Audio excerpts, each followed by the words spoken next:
보기 못하니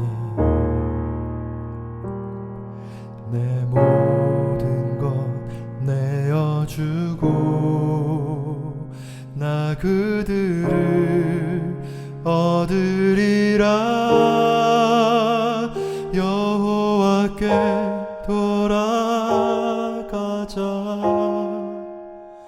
우린 돌아서도 그는 변치 않네. 여호와께 돌아가자. 우린 넘어져도 그 사랑 영원하네.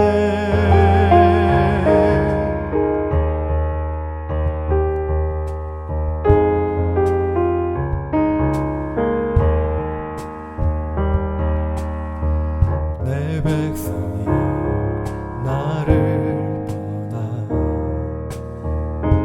떠나 돌아섰지만 내 사랑이 내 백성을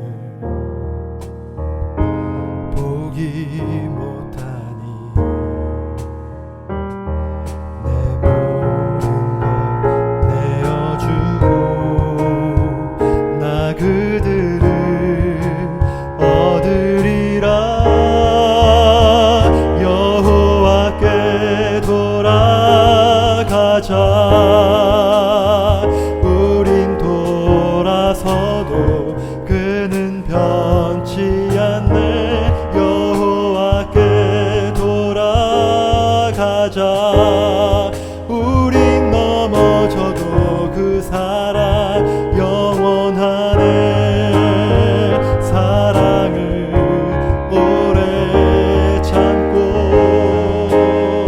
자신을 내어주며 서로 사랑할 때 세상은 주보내. 사랑은 절대 지지 않네. 사랑은 오래 참고 자신을 내어주며 서로 사랑할 때 세상은 주보내. 사랑은 절대 지지 않네. 여호와께 돌아가자. 우린 돌아서도 그는 변치 않네. 여호와께 돌아가자. 우린 넘어져도 그 사랑 영원하네. 여호와께 돌아가자. 우린 돌아서도 그는 변치 않네. 여호와께 돌아가자. 우린 넘어져도 그 사랑 영원하네.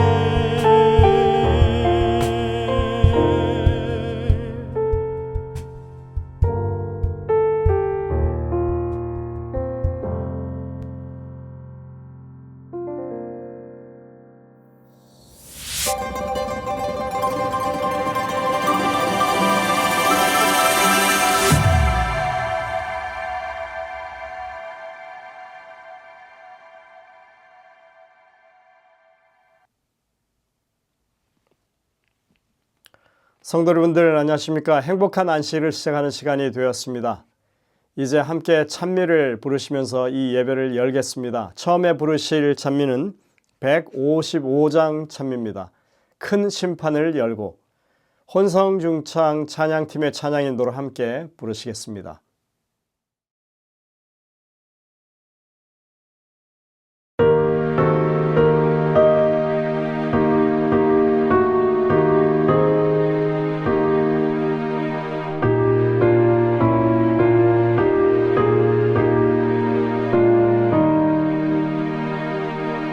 큰 심판을 열고 책들을 펴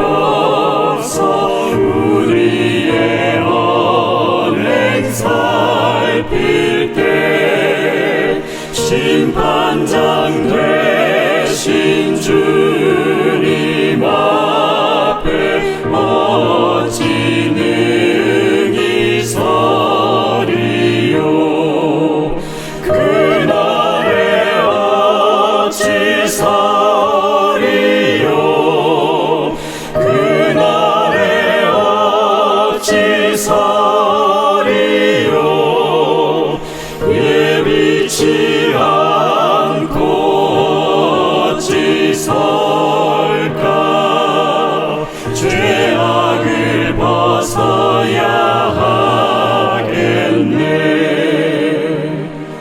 찾는 자부터 시작하여서 생존한 자의 미치여 주님의 기록책에 따라 판결함을 받으리. 그날에 어찌 서리요. 그날에 어찌 서리요. 예비치 않고 어찌 설까. 죄악을 벗어야 하겠네.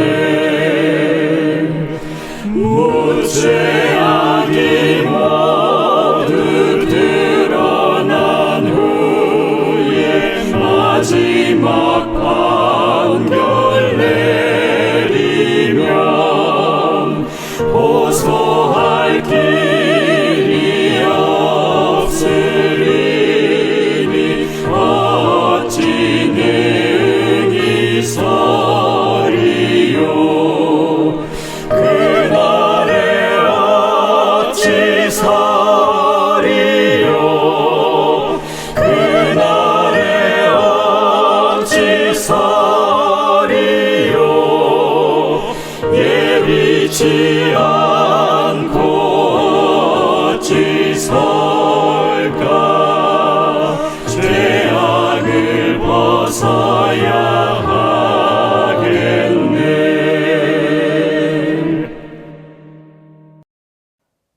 이어지는 찬미는 245장 찬미입니다. 주 믿는 형제들. 이 찬미도 역시 혼성중창 찬양팀의 찬양인도를 함께 부르시겠습니다.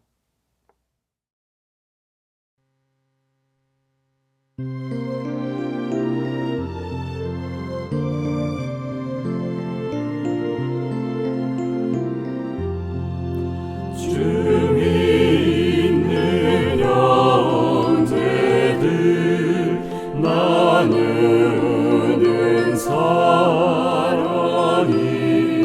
저 하늘 교제 같아서 늘 계속하도다. 주 보좌 앞에서 한 기도 올리고 그 넓은 사랑 안에서 한 몸이 되었네. 또 형제 사이에 고랑을 나누며 한없는 사랑 넘치어 눈물도 흘리네.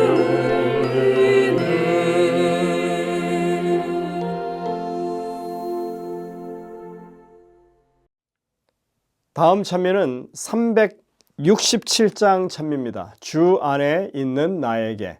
혼성중창 찬양팀의 찬양인도로 함께 부르시고요. 그리고 찬미를 마치신 후에는 임영숙 집사님께서 기도를 인도하시겠습니다.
늘 함께 계시고 내 궁핍 밤을 하시고 늘 채워주시네. 주님을 찬송하면서 할렐루야 할렐루야. 내 앞길 험악하여도 나 주님만 따라가리. 내 주와 맺은 언약은 영불변하시니 그 나라 가기까지는 늘 보호하시네. 주님을 찬송하면서 할렐루야 할렐루야. 내 앞길 험악하여도 나 주님만 따라가리.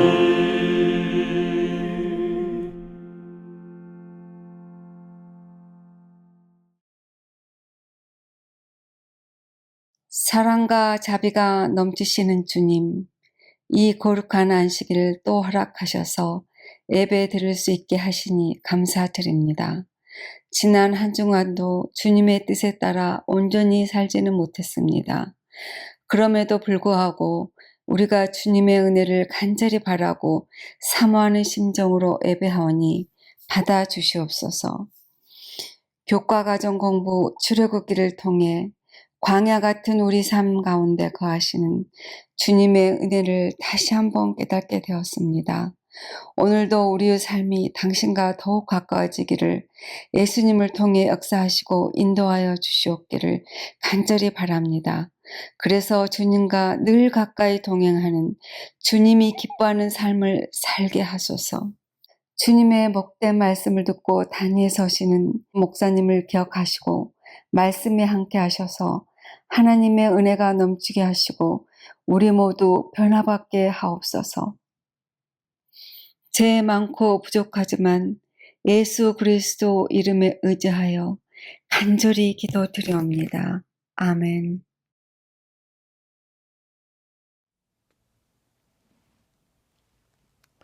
성도 여러분들, 한 주간 하나님의 은혜 가운데 평안하셨습니까?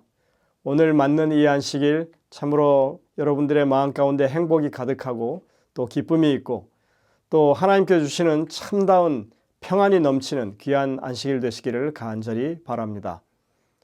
그리스도인의 삶은 행복과 기쁨만이 있는 그런 삶이 아니라 시련과 역경이 있는 삶이기도 합니다.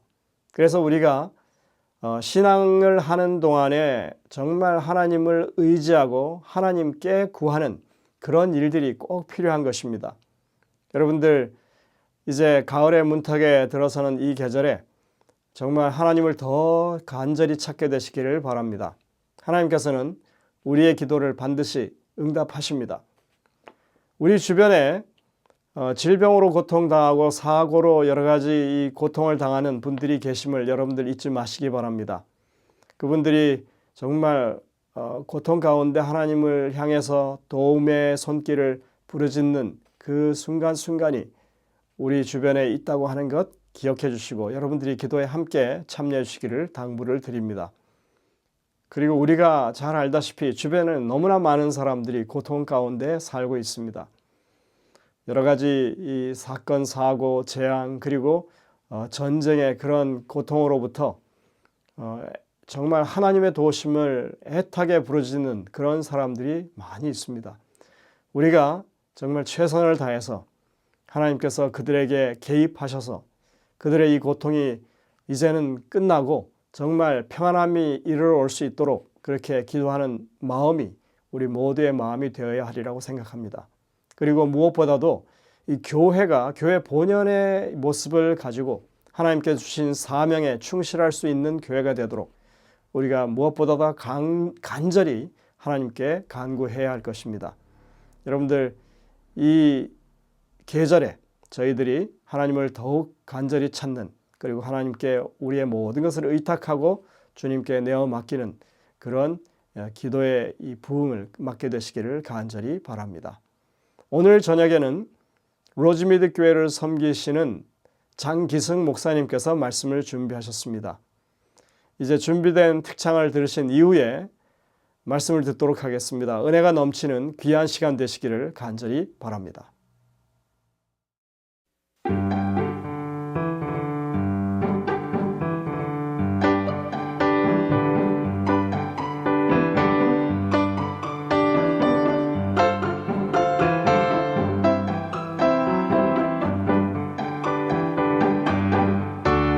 우리 구름 타고 하늘 가겠네. 예수님께서 창조하신 우주로 천만 천사들의 호의 받으며 주님 손잡고 노래 부르며 수많은 믿음의 성도들 보겠네. 해동 요셉 모세 또 엘리야 예수님 은혜로 기쁨 넘치리. 나도 하늘 여행 참여하리라. 천사 날개 달고 하늘 나르리. 빛난 면류가 쓰고 이옷 입고서 주님 우리를 구하신 능력을 검은 고 맞추어 찬양하겠네. 우리 바닷가 또 생명 강가에서 어린 양과 가족과 기도하며 예수님 은혜로 기쁨 넘치니. 나도 하늘 여행 참여하리라.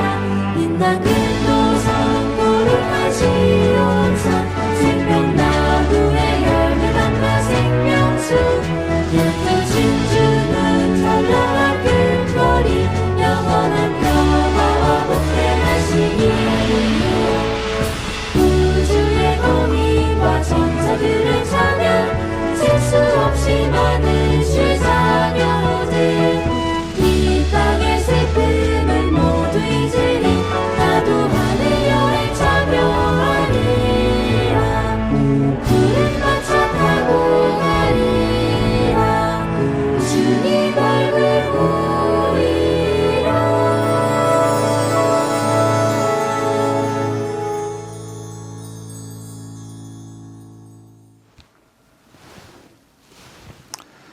성도 여러분 안녕하십니까?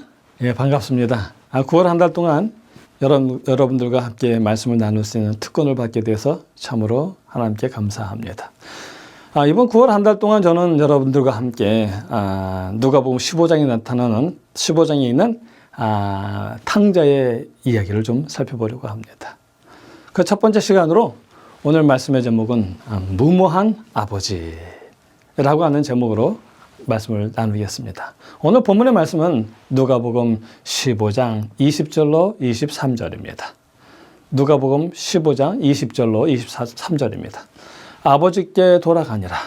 아직도 상고가 먼데 아버지가 저를 보고 측은히 여겨 달려가 목을 안고 입을 맞추니 아버지는 종들에게 이르되 제일 좋은 옷을 내어다가 입히고 손에 가락지를 끼우고 발에 신을 신기라. 그리고 살찐 송아지를 끌어다가 잡으라. 우리가 먹고 즐기자. 이 말씀은 우리가 잘 아는 탕자의 이야기입니다. 그리고 그 내용은 아주 간단합니다. 어느 날 작은 아들이 아버지에게 아버지의 유산 중 자기의 분깃을 달라고 합니다. 그리고는 먼 나라로 가서 허랑방탕한 삶으로 그 모든 유산을 탕진합니다. 그리고 이제는 돼지주염 열매를 먹는 비참한 인생 나락으로 떨어집니다. 그런데 그런 아들이 집으로 돌아가자 아들을 손꼽아 기다리던 아버지가 달려나가 두 팔 벌려 아들을 맞이합니다. 그런데 여기서 문제가 발생합니다. 큰아들이 동생에 대한 아버지의 환대를 보며 소외감과 분노를 느끼는 것입니다. 그러자 아버지는 형에게 동생을 받아들이고 용서하자며 이야기는 끝을 맺습니다. 여러분, 우리는 이 이야기를 뭐라고 부르면 좋을까요? 그리고 이 이야기의 초점은 누구라고 생각을 하십니까? 작은 아들입니까? 아니면 큰 아들입니까? 네, 두 아들 모두에게 있습니다. 전반부는 작은 아들에게 있고 후반부는 큰 아들에게 있습니다. 그런데 여기서 우리가 놓친 가장 중요한 대상이 있습니다. 그 대상이 누굴까요? 아버지입니다. 왜요? 왜 우리가 주목해야 할 대상이 아버지일까요? 그 이유를 알려면 탕자라는 말의 뜻을 알아야 합니다. 탕자는 영어로 prodigal입니다. prodigal. 그 의미는 제멋대로 군다라는 뜻입니다. 제멋대로 하는 거예요. 그런데 메리엄 웨스터스 칼리지 딕셔너리에 따르면 무모할 정도로 씀씀이가 해프다라는 뜻입니다. 뭐라고요? 무모할 정도로, 말이 안 되는, 해플 정도로, 무모할 정도로 씀씀이가 해프다라는 그런 뜻입니다. 그런데 여러분, 무모할 정도로 씀씀이가 해픈 것은 둘째 아들만이 아니라 아버지도 그렇다는 것입니다. 왜냐하면 아버지는 아들의 죄를 따지거나 그 책임을 묻거나 그 대가를 요구하지도 않으시기 때문입니다. 이것이 바로 큰아들의 불만입니다. 왜냐하면 따지고 묻고 요구하는 것이 세상의 상식이니까요. 그런데 아버지는 그렇게 따지고 묻고 요구하지 않는 것입니다. 이해가 되지 않는 사랑이지요. 여러분, 이 이해되지 않는 사랑의 아버지, 그 아버지는 누구실까요? 그렇습니다. 바로 우리 하늘 아버지이십니다. 고린도후서 5장 19절을 함께 보실까요? 고린도후서 5장 19절입니다. 하나님이 그리스도 안에 계시사 세상을 자기와 화목하게 하시고 저희의 죄를 저희에게 뭐하지 아니하시고요? 돌리지 아니하시고 저희의 죄를 저희에게 돌리지 아니하시고 그렇습니다. 우리 하늘 아버지는 우리의 잘못을 따지지도 않으시고요. 묻지도 않으실 뿐 아니라 그 대가도 요구하지 않으십니다. 이렇게 우리 하늘 아버지는 앞뒤 재지 않으시는 분이십니다. 앞뒤를 재지 않는 것뿐만이 아니라 오히려 그 우리 아버지 하나님은 당신의 모든 것을 다 주십니다. 다 주시되 아들까지 주셨습니다. 이렇게 우리 아버지는 아낌없이 주시는 분입니다. 이런 의미에서 우리의 아버지는 탕부이십니다. 탕자, 그리고 아버지는 탕부. 무모한 아버지, 그분이 바로 우리 하늘 아버지입니다. 그런 하나님의 무모한 사랑과 은혜야말로 우리의 가장 큰 소망이요, 삶의 변화를 경험케 하는 힘입니다. 자, 그렇다면 우리는 누구를 먼저 살펴봐야 할까요? 그렇습니다. 아버지입니다. 아버지를 먼저 살펴봐야 합니다. 그러나 그에 앞서서 먼저 두 아들이 누구를 비유하는지를 알아야 합니다. 여러분, 두 아들은 누구를 비유할까요? 두 아들은 두 부류의 사람들을 대표합니다. 큰 아들 부류의 사람들과 작은 아들 부류의 사람들입니다. 그렇다면 큰 아들은 어떤 부류이고 작은 아들은 어떤 부류일까요? 우리는 그것을 예수님이 탕자의 비유를 하시게 된 배경을 보면 알 수 있습니다. 자, 1절, 2절을 보겠습니다. 1절입니다. 모든 세리와 죄인들이 말씀을 들으러 가까이 나아오니 바리새인과 서기관들이 원망하여 가로되 이 사람이 죄인을 영접하고 음식을 같이 먹는다 하더라. 자, 여기를 보니 예수님의 말씀을 들으러 몇 부류의 사람들이 왔습니까? 네, 두 부류의 사람들이 왔습니다. 첫 번째 부류는 세리와 장녀 그리고 죄인들입니다. 이 사람들이 바로 동생 부류의 사람들입니다.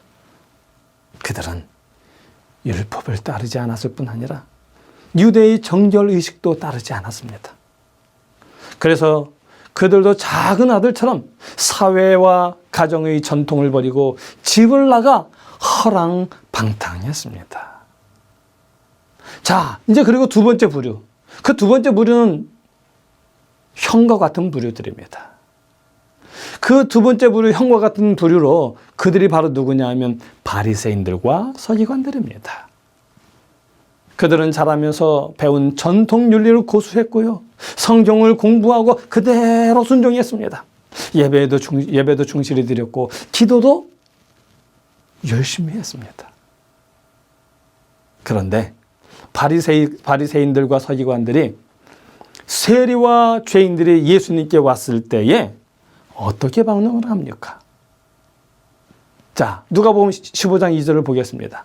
바리새인과 서기관들이 뭐하여? 원망하여 가로되. 여기 바리새인들과 서기관들이 원망합니다.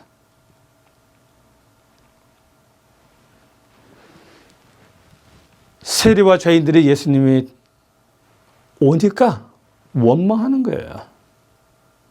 그리고 하는 말이 이 사람이 죄인을 영접하고 음식을 같이 먹는다 하더라.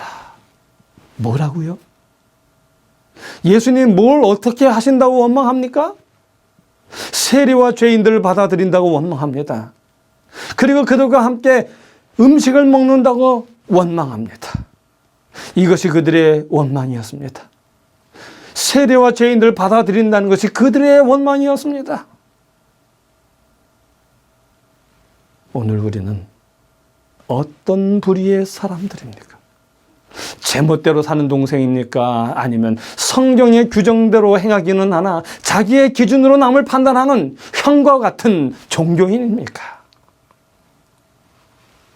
자기의 죄를 회개하며 주님께 돌아가는 동생입니까? 아니면 분명한 회개와 증거 그리고 그 값을 요구하는 형입니까?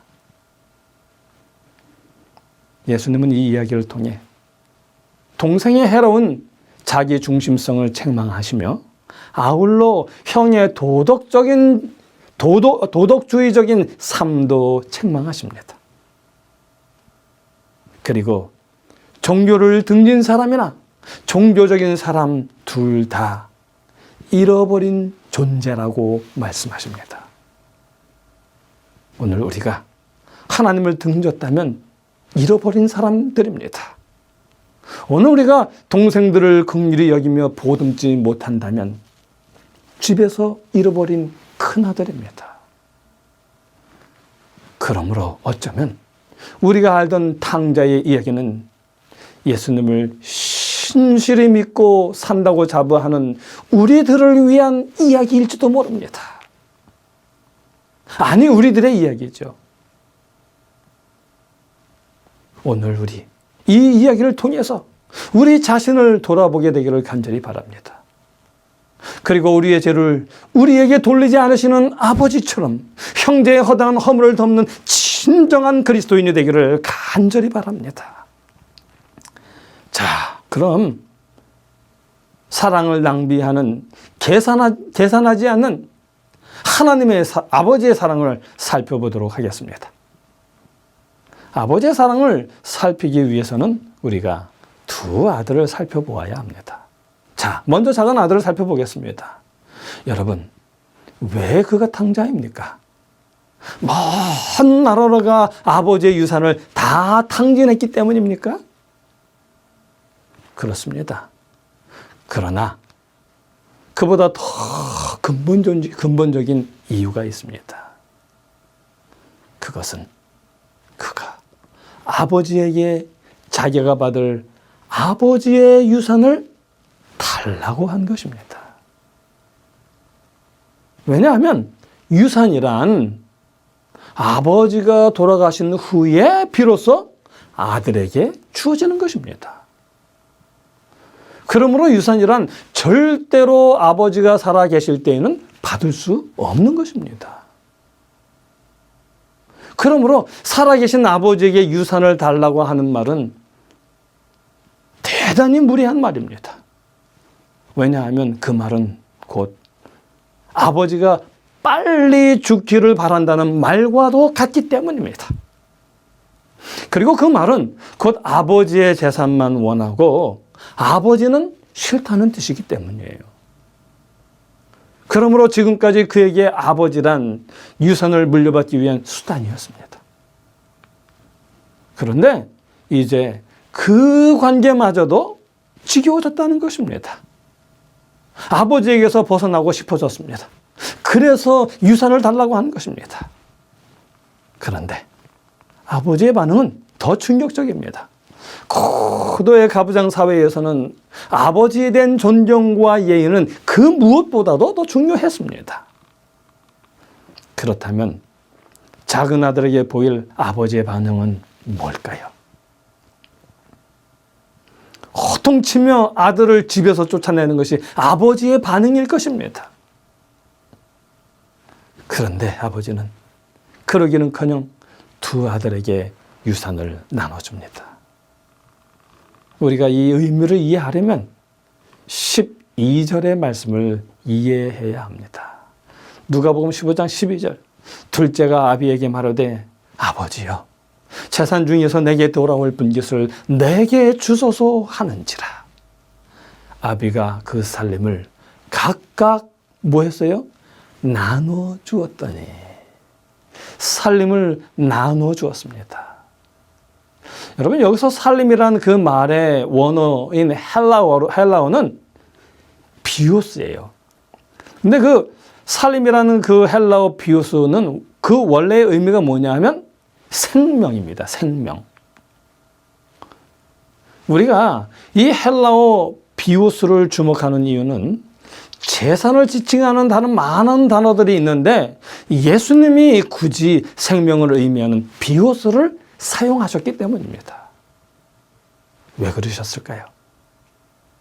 그 이유는 이렇습니다. 당시의 유산, 재산은 뭘까요? 그것은 땅입니다. 토지입니다. 그렇다면 아들에게 유산을 나누어 주려면 아버지는 땅을 뭐 해야 돼요? 팔아야 됩니다. 여러분, 땅을 팔다니요. 땅이 그들의 정체성이던 그때에 땅을 판다는 건 곧 나 자신을 파는 것이었습니다. 왜냐하면 땅이 곧 그 자신이었기 때문입니다. 그 예를 하나 볼까요? 민수기 27장 1절로 4절입니다.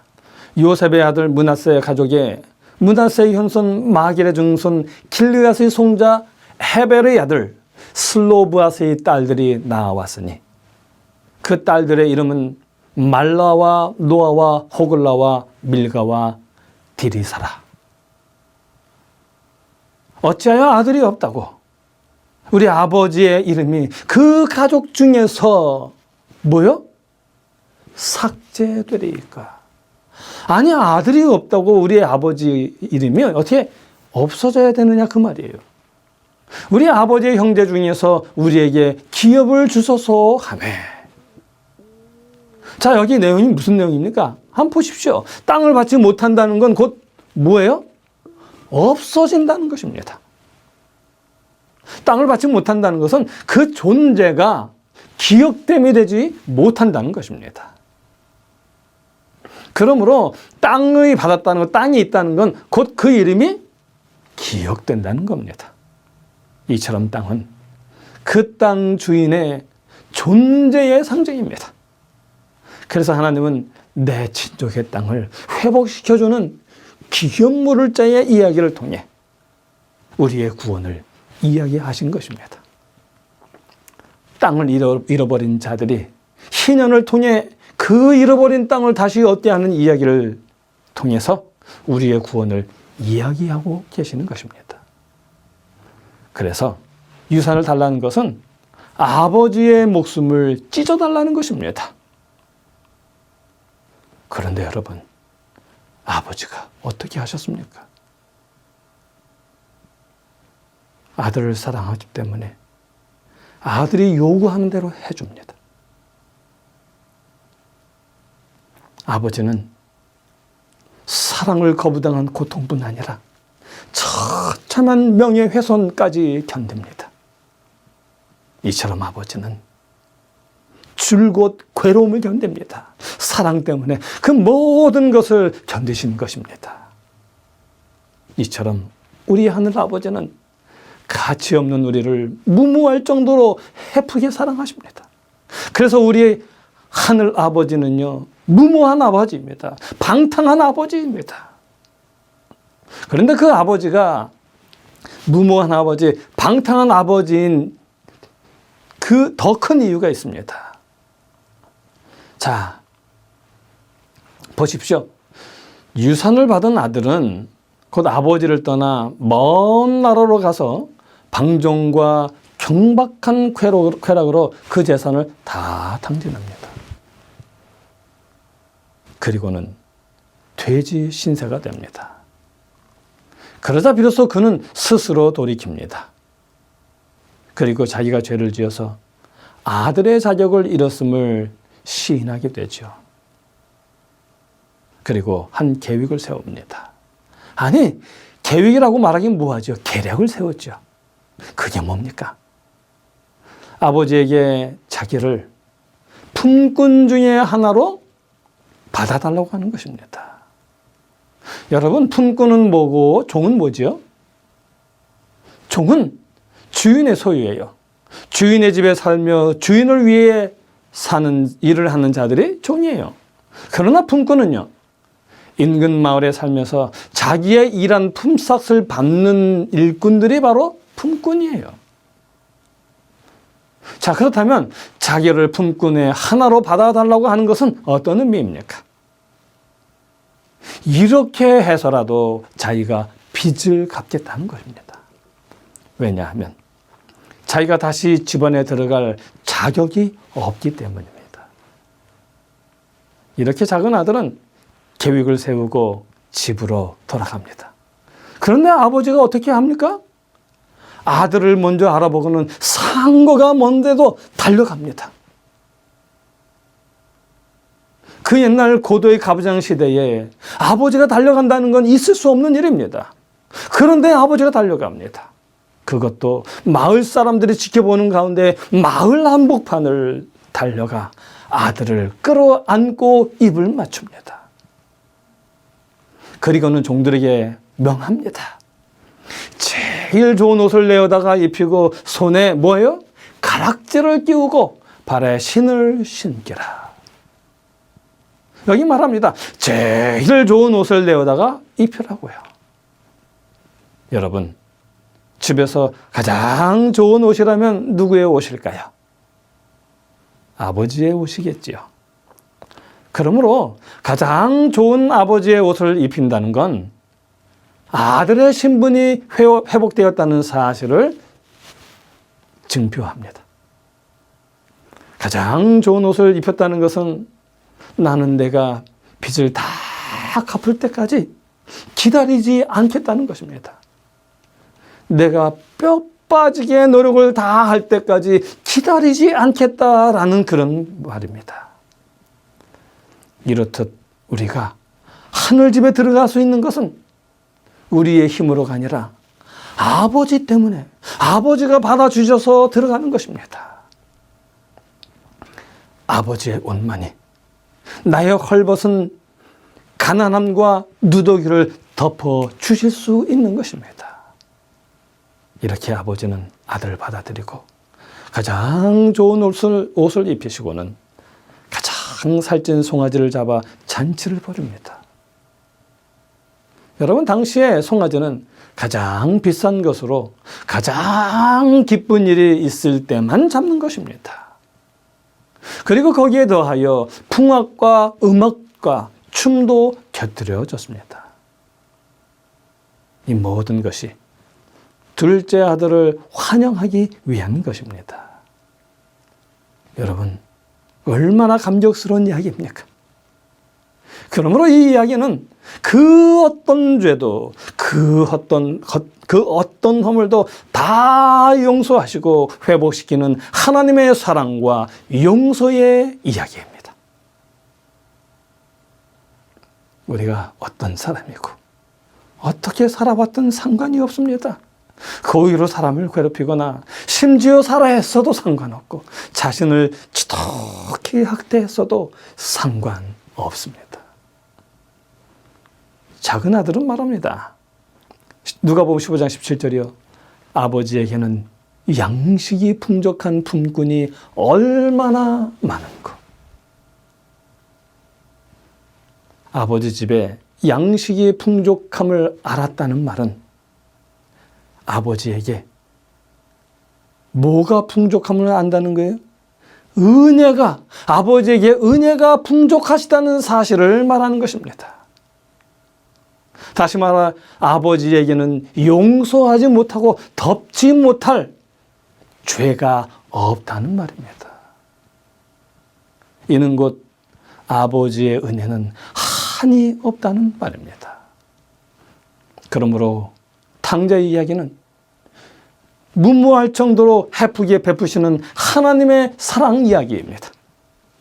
이야기가 말하듯 아버지가 사랑으로 아들을 끊어 안은 때는 아들이 자기의 잘못을 회개하기 전입니다.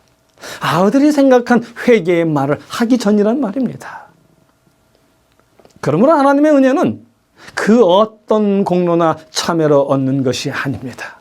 사랑과 수용은 하늘 아버지께서 값없이 베풀어 주시는 사랑입니다. 그러므로 우리 하늘 아버지야말로 무모할 정도로 헤프신 분이십니다. 무모하신 분이십니다. 자, 이제 큰형을 통해 아버지의 한없는 사랑을 살펴보도록 하겠습니다.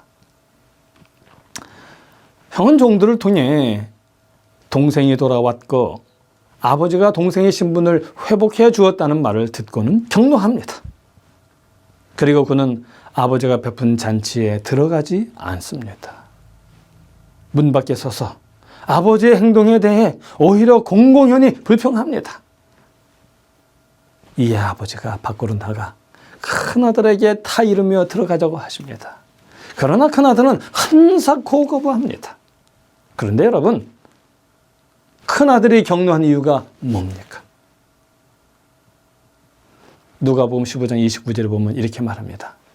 내가 여러 해 아버지를 섬겨 명을 어김이 없거늘 내게는 염소 새끼라도 주어 나와 벗으로 즐기게 하신 일이 없더니 내게는 염소 새끼라도 주지 않으시더니 이는 곧 왜 동생에게는 이 모든 걸 주느냐라고 하는 불만입니다. 그래서 아버지가 이렇게 대답하십니다. 31절입니다. 예, 너는 항상 나와 함께 있으니 내 것이 다 내 것이로되. 아들은 생각합니다. 잘한 자에게는 상급을, 잘못한 자에게는 벌을 내리는 것이 마땅하다고 생각합니다. 그러므로 동생을 받아들이는 것이 아니라 내치는 것이 마땅하다고 생각을 합니다. 동생이 아버지의 은혜를 입는 것이 부당하다고 말하는 것입니다. 그런데 불평하는 큰 아들에 대한 아버지의 대답을 보십시오. 예, 너는 항상 나와 함께 있으니 내 것이 다 내 것이다 라고 말씀하십니다. 여러분, 큰 아들의 불평의 요지는 뭡니까? 한마디로 말하면 잘못한 동생은 아버지의 기업을 받을 자격이 없다는 겁니다. 자기의 몫을 다 당진한 동생이 다시 아버지 유산의 3분의 1을 받는 건 부당하다는 겁니다. 형의 말은 이런 겁니다. 아버지, 나는 죽도록 일했지만 동생은 일은커녕 가산만 축냈습니다. 그러니 나는 상속받을 권한이 있지만 동생은 상속받을 권한이 없습니다. 라는 것입니다. 동생은 가산을 상속받을 것이 아니라 혼나고 쫓겨나야 마땅합니다. 라고 말하는 거지요. 그런데 아버지는 동생을 혼내기는커녕 도리어 그를 집안의 상속자로 삼으셨습니다. 그가 안 된다는 거예요. 형은 그게 말이 안 된다는 것입니다. 공정하지 않다는 것입니다. 공의롭지 않다는 것입니다. 여러분, 지금 큰아들의 이야기는 무슨 이야기입니까? 자기의 권리를 이야기하고 있습니다. 나는 이런 권리가 있지만 동생은 없다는 거죠. 다시 한번 볼까요? 누가복음 15장 29절. 아버지, 내가 지금까지 아버지를 섬기되 아버지의 명을 어긴 적이 없습니다. 라고 이야기하잖아요. 그런데 여러분 29절의 원문을 보면 우리 성경에는 없지만 보소서라는 말이 있습니다. 보소서. 그 말은 어떤 의미냐면 이것 보세요 라고 하는 말과 같은 말이에요. 아니 여러분, 고도의 가부장 제도에서 있을 수 없는 참으로 무례한 언사지요. 이것 보세요. 누가 아버지에게 이것 보세요라고 합니까? 정말 무례하기 짝이 없습니다. 그런 아들을 아버지께서 어떻게 하십니까? 호통을 치며 아들을 내치시나요? 아니죠. 그렇지 않습니다. 도리어 아버지는 아들아 라고 말을 여십니다. 그리고는 나는 너도 참 잔치에 참여하면 좋겠다. 나는 내 동생을 버리지 않을 것이다. 그리고 너도 버릴 마음이 없다라고 말씀하십니다. 그러므로 이 이야기는 하나님의 한없는 사랑의 이야기입니다. 우리 하늘 아버지는 누가 봐도 가치 없고 버려져야 마땅한 우리를 위해 당신의 귀한 독생자 예수 그리스도를 십자가에 죽도록 내어주셨습니다. 그럼에도 불구하고 당신의 사랑을 모르는 우리를 여전히 사랑하시며 기다리시니 우리 하나님이 무모하린 만큼 사랑을 탕진하는 탕부이십니다. 무모한 아버지이십니다. 그래서 실물교훈 202페이지 보면 이렇게 기록을 합니다. 실물교훈 202페이지입니다. 탕자는 비록 가련한 처지에 있었으나 자기 아버지의 사랑을 확신하고 소망을 갖게 된다. 그를 집으로 이끌게 한 것은 곧 아버지의 사랑이었다. 이와 같이 죄인으로 하여금 아버지께로 돌아오도록 강권하는 것은 하나님이 그 아들을 사랑하신다는 보증이다. 사도 바울도 말했습니다. 로마서 2장 4절입니다. 하나님의 인자하심이 뭐가요?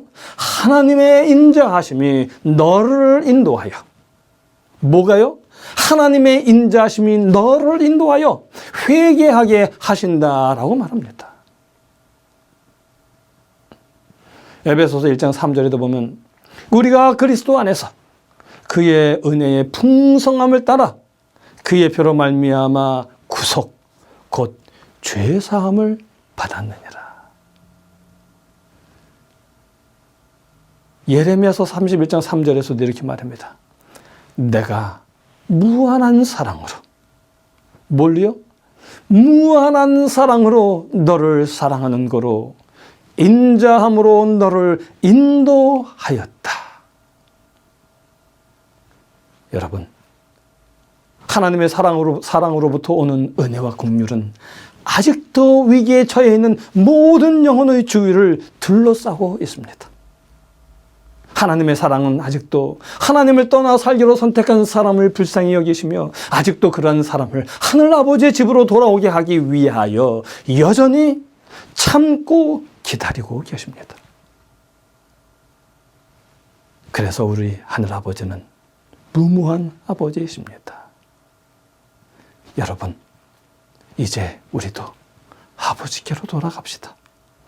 눈물을 흘리며 아버지여, 내가 하늘과 아버지께 죄를 얻었사오니 지금부터는 아버지의 아들이라 일컬음을 감당치 못하겠나이다라고 고백하게 되면 좋겠습니다.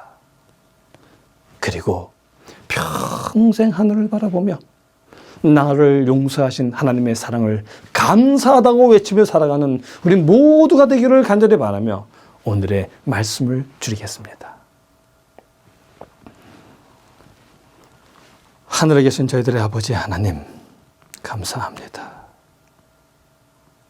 우리를 너무 무모할 정도로 사랑하시는 아버지의 그 크신 사랑을 포기하시니 감사합니다. 하나님, 이제 그 은혜가 너무 감사하와 우리의 지난 날을 회개하고 주님께 내어놓고 앞으로 살아가는 우리의 모든 생애는 아버지를 위한 아름다운 생애가 되기를 소원합니다. 아버지여, 받아주옵소서. 우리를 새롭게 하시고 이제는 우리를 위해 십자가에 달려 돌아가신 예수 그리스도를 위해 살아가는 아름다운 우리의 생애가 되도록 도와주시옵소서.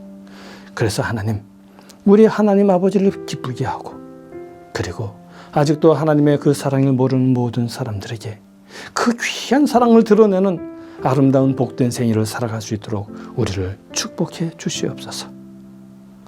오늘 우리에게 이 무한한 사랑을 깨닫게 하시고 또 우리를 구원하기 위해 십자가에 달려 돌아가신 우리 주 예수님의 이름으로 간절히 기도하옵나이다. 아멘.